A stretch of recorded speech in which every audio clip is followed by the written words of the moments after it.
नमस्कार। मैं राहुल कठेरिया। साथियों, 11 जून 2021 के दिन कांग्रेस पार्टी के द्वारा पूरे देश में महंगाई के खिलाफ धरना प्रदर्शन और बहुत ज़ोर शोर से आंदोलन किया गया है।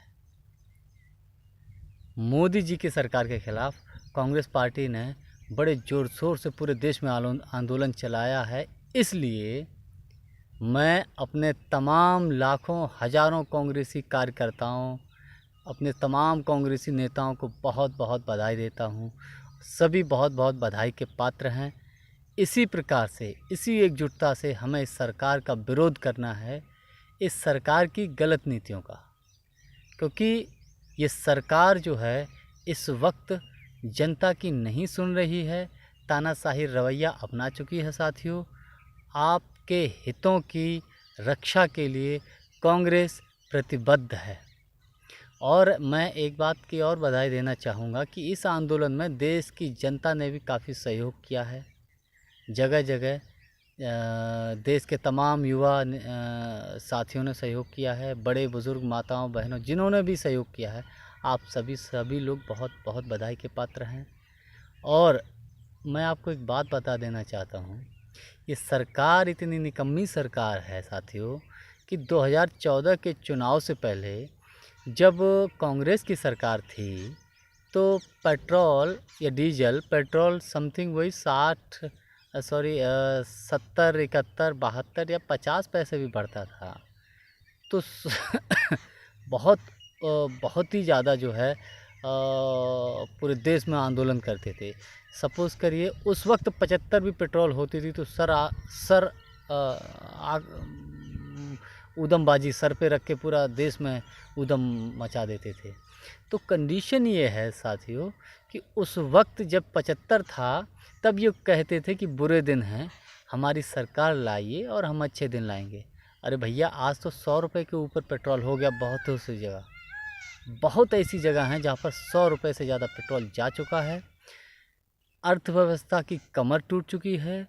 डीजल 80-85 रुपये बिक रहा है, जिसकी वजह से देश की किसान, देश के नौजवान और देश के मध्यम वर्गीय परिवार सबकी कमर टूटी है। क्योंकि हम लोग इस बात को समझते हैं कि डीजल और पेट्रोल का डायरेक्ट या इनडायरेक्टली अर्थव्यवस्था पर असर पड़ता है। और ये सरकार ने अपनी बागडोर जो है अपने कुछ पूंजीपति मित्रों को दे रखी है, जिसमें जितने भी ऑयल्स कंपनियां हैं ये निरंकुश हो चुकी हैं और सरकार के इशारे पे काम करते हैं। साथियों, सरकार बनने के बाद केवल पेट्रोल और डीजल पर इतना टैक्स आता है, पूरे देश में इतना टैक्स आता है कि सरकार यदि चाहे तो किसानों की और नौजवानों की, बेरोज़गारों की समस्याओं का समाधान हो सकता है। लेकिन ये सरकार ऐसा नहीं चाहेगी, क्योंकि ये जनता की सरकार नहीं है। ये सरकार साथियों ईवीएम की सरकार है। ये सरकार साथियों पूंजीपतियों की सरकार है।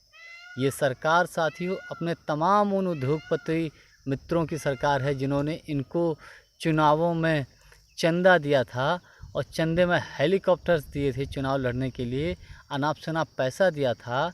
ये सरकार उन लोगों की है, ये सरकार किसानों की नहीं है। आप सोचिएगा, पिछले 6-7 महीने को होने को आ रहे हैं, ये सरकार अगर किसानों की सरकार होती, अन्नदाताओं की यदि सरकार होती, तो दिल्ली में आज भी किसान डटे हुए हैं और इस सरकार ने वहाँ पर किसानों की सुध नहीं ली है। कितनी घमंडी सरकार है।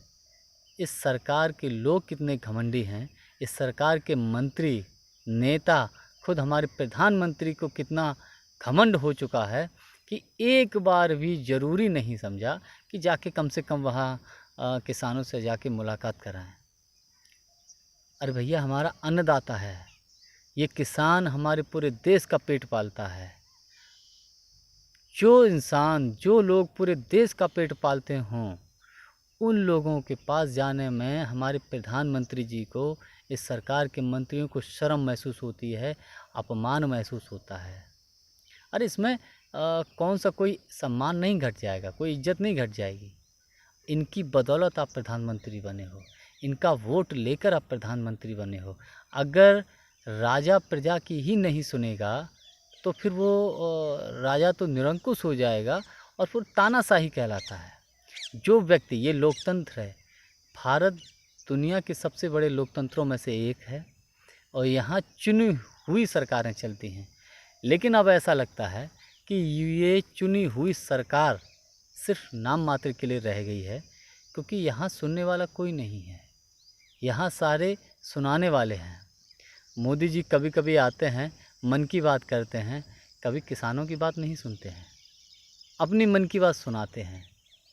अरे कभी कभी ऐसा भी कर लीजिएगा कि सामने वाले के मन की बात सुन लीजिएगा, अपनी सुनाने की बजाय। तो मैं ये कहना चाहता हूँ कि सरकार और मोदी जी के तमाम मंत्रिमंडल के मंत्रीगण, तमाम भाजपा के कार्यकर्ता, सभी लोग जनहित की नीतियों का, जो जनहित की नीतियां हैं उनको बनाएं। आप जाइए फील्ड में, लोगों से मिलिए, लोग क्या चाहते हैं उनकी बातों को सुनिए और उन चीज़ों को लागू करिए, आपकी तारीफ़ भी होगी। लेकिन आप ऐसा नहीं करना चाहते हैं, क्योंकि यही एक कारण है, क्योंकि डीजल और पेट्रोल की स्थिति इतनी ख़राब हो चुकी है कि आज स्थिति ये आ चुकी है कि इससे अच्छा तो है किसानों की कि वो पुराने ज़माने में चले जाएं, अपना बैल और हल उठा लें और उसको जोतें। मुझे लगता है कि तभी भला हो पाएगा, वरना 100 लीटर पेट्रोल या 80-85 रुपए में डीजल चला के ट्रैक्टर से भला किसान का कहाँ भला होने वाला है। बेचारा क्या कमाएगा, क्या खाएगा, कैसे अपने बच्चे पालेगा। ये स्थितियाँ इतनी बदतर कर रखी हैं, क्योंकि अगर डीजल और पेट्रोल का डाउन रेट जो है कम हो जाता है तो कहीं ना कहीं इसका अर्थव्यवस्था पर और इसका जो है जो मध्यम वर्गीय लोग हैं उन पर, हमारे देश के किसानों पर सीधा सीधा असर पड़ेगा। जो भी ट्रांसपोर्टेशन का जो चार्ज है, जो लोग माल की ढुलाई कराते हैं, एक सामान इधर से उधर मंगाते हैं, उसका जो चार्ज है उस पे कम होगा। जब उसका कम होगा तो जाहिर सी बात है कि धीरे धीरे धीरे ऊपर से लेकर नीचे तक जो है महंगाई में थोड़ी कमी आएगी। जब ट्रांसपोर्टेशन के चार्ज में कमी आएगी तो माल की ढुलाई में कमी आएगी। जब माल की ढुलाई में कमी आएगी तो जो माल पब्लिक को दिया जाता है, जो माल हम लोगों को दिया जाता है, तो जाहिर सी बात है कि वो भी सस्ता हो जाएगा। और जब वो सस्ता हो जाएगा तो महंगाई में कहीं ना कहीं कमी धीरे धीरे आना स्टार्ट शुरू हो जाएगी। ये डीजल और पेट्रोल का ही असर है, ताकि महंगाई इतनी ऊपर स्थिति जा रही है। और ये इसका एक साइड इफ़ेक्ट डीजल पेट्रोल के दाम बढ़ने का।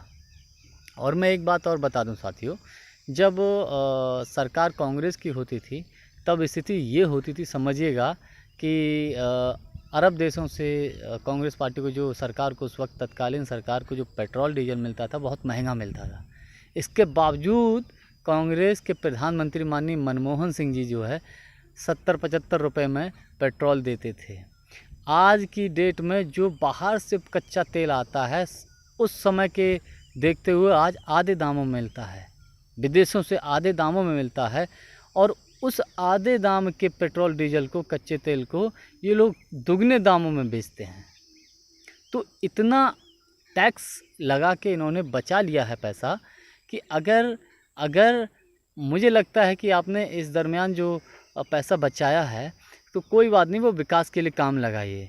लेकिन कम से कम अब जनता की स्थिति बहुत बद से बदतर हो चुकी है इस कोरोना महामारी में। इस कोरोना महामारी में लोगों का रोज़गार चौपट हो चुका है, लोगों के पास कुछ खाने के लिए है नहीं, तो लोग क्या करेंगे। जब लोगों के पास रोज़गार नहीं होगा, खाने के लिए नहीं होगा, तो वहाँ से लोग कहाँ जाएंगे।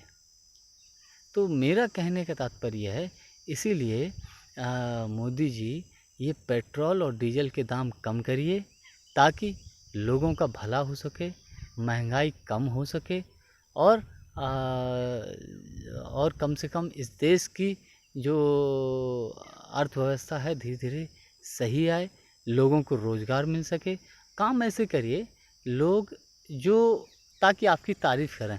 आप ऐसे काम मत करिए जो आपने फर्जी वादे किए थे कि मैं ये कर दूंगा 14 के चुनाव में कि हर व्यक्ति के खाते में 15 लाख आएंगे, नोटबंदी करेंगे तो सब बड़ी बड़ी मछलियाँ जो हैं सब पकड़ में आ जाएंगी, ब्लैक मनी वापस आ जाएंगी तो नोटबंदी से, गलत जीएसटी लगाने से कमर टूट चुकी है अर्थव्यवस्था से। तो मैं उन चीज़ों पे न जाके, टॉपिक हमारा आज पेट्रोल और डीजल का है। किसी भी तरीके से इन पेट्रोल कंपनियों पर, इन डीजल पेट्रोल कंपनियों पर लगाम लगाइए और पेट्रोल और डीजल को सस्ता करिए ताकि किसानों को सस्ते में डीजल मिले, खेतीबाड़ी अच्छे से सुचारू हो। कृषि ही इस वक्त एक ऐसा सेक्टर बचा हुआ है। मेरा अपना व्यक्तिगत अनुमान ये है कि आज की डेट में केवल खेतीबाड़ी ही एक ऐसी सेक्टर बचा है जहाँ पर व्यक्ति कमा रहा है। और खेतीबाड़ी में कम से कम, अगर हम कोई ज़्यादा इनकम नहीं कर सकते हैं तो कम से कम अपना पेट तो पाल सकते हैं। एक कृषि क्षेत्र ही एक ऐसा सेक्टर है जहाँ किसान कमा रहा है और हम सबका पेट पाल रहा है। वरना इस देश में आज के दौर में सारे के सारे सेक्टर जो है ख़त्म कर दिए हैं। तो इसलिए चूँकि जब इतना महत्वपूर्ण सेक्टर इसके ऊपर डिपेंड करता है, तो मेरा मानना है कि अब जो है पेट्रोल और डीजल के दाम कम कर दिए जाएँ ताकि लोगों को राहत मिले, किसानों को राहत मिले। जब किसानों को राहत मिलेगी तो धीरे धीरे अन्य चीज़ों में भी राहत मिलेगी और फलों सब्जियों में भी राहत मिलेगी। और भी कई तमाम सारे ऐसी चीज़ें हैं जो धीरे धीरे लोगों को सस्ते मिलना शुरू हो जाएंगी। तो जिसका सीधा सा साइड इफ़ेक्ट है कि पेट्रोल और डीजल का ही है। तो मैं अपने भाजपा के तमाम मित्रों, भाजपा के नेताओं, माननीय प्रधानमंत्री जी और तमाम भाजपा शासित राज्यों के मुख्यमंत्रियों से निवेदन करता हूं कि, और देश के प्रधानमंत्री जी से भी निवेदन करता हूं कि सर प्लीज़ ये पेट्रोल और डीजल के दाम कम करिए ताकि देश की जनता का भला हो, देश के किसानों का भला हो, देश के युवाओं, बेरोज़गारों, माताओं, बहनों का, सभी का भला हो।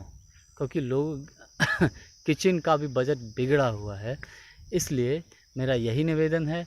और मैं अपने कांग्रेस के तमाम मित्रों, देश के तमाम विपक्षी दलों और देश की जनता को बहुत बहुत बधाई देता हूं कि जो 11 जून 2021 के दिन जो विरोध प्रदर्शन किया है भाजपा सरकार के खिलाफ, आप सभी बहुत बहुत बधाई के पात्र हैं।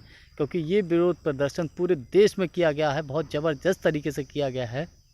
अगर ये भाजपा सरकार अगर जनता की बातों को नहीं मानती है, अगर जनता के हित की बातों को नहीं मानती है, तो हम सब लोग मिलकर अपने अपने स्तर से जो जैसे कर सकता है इसका विरोध प्रदर्शन करेंगे, पूरे देश में विरोध करेंगे और अच्छे मजबूत विपक्ष के तौर पे जनता के मुद्दों को, जनता की बातों को देश के सामने रखेंगे ताकि सरकार जनता के हित के निर्णय ले। और इसी के साथ साथियों, मेरा आप सभी से निवेदन है कि मेरा यूट्यूब चैनल है, इस यूट्यूब चैनल को सब्सक्राइब ज़रूर कर लें और बेल आइकन की घंटी को भी दबा दें ताकि नए वीडियो का आपको जो है सूचना मिलती रहे। नमस्कार।